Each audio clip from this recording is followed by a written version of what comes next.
भाई लोग नमस्कार। जी हाँ दोस्तों, प्रमोद प्रेमी यादव जी का फैन होंगे तो हो जाइए तैयार, क्योंकि आप लोग के लिए लेके आ रहे हैं प्रमोद प्रेमी यादव जी बहुत ब्लास्ट लेवल का अपडेट। तो गाइस वीडियो को लास्ट तक देखेंगे तभी समझ पाएंगे कि प्रमोद प्रेमी यादव जी के आने वाले अपडेट के बारे में।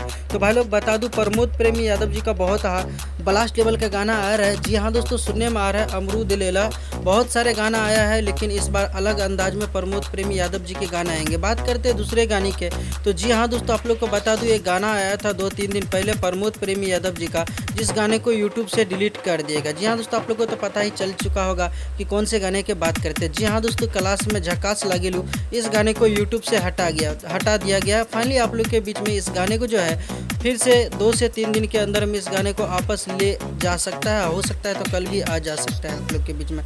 तो तैयार रहिएगा गाइस, क्योंकि प्रमोद प्रेमी यादव जी लेके आ रहे हैं एक से एक बड़ा धमाका, और बहुत ही जल्दी आप लोग यार बदलना जाना मूवी को टीवी पे देख सकते हैं। तैयार रहिएगा और सिनेमा घरों में भी देख सकते हैं। तो भाई लोग वीडियो कैसा लगा, आशा करते हैं आप लोगों को काफ़ी पसंद आएगी वीडियो। तो वीडियो को एक लाइक और चैनल को सब्सक्राइब कर दीजिएगा। मिलते हैं फिर से एक नए वीडियो के साथ में, तब तक के लिए bye bye, take care, love you all, धन्यवाद दोस्तों।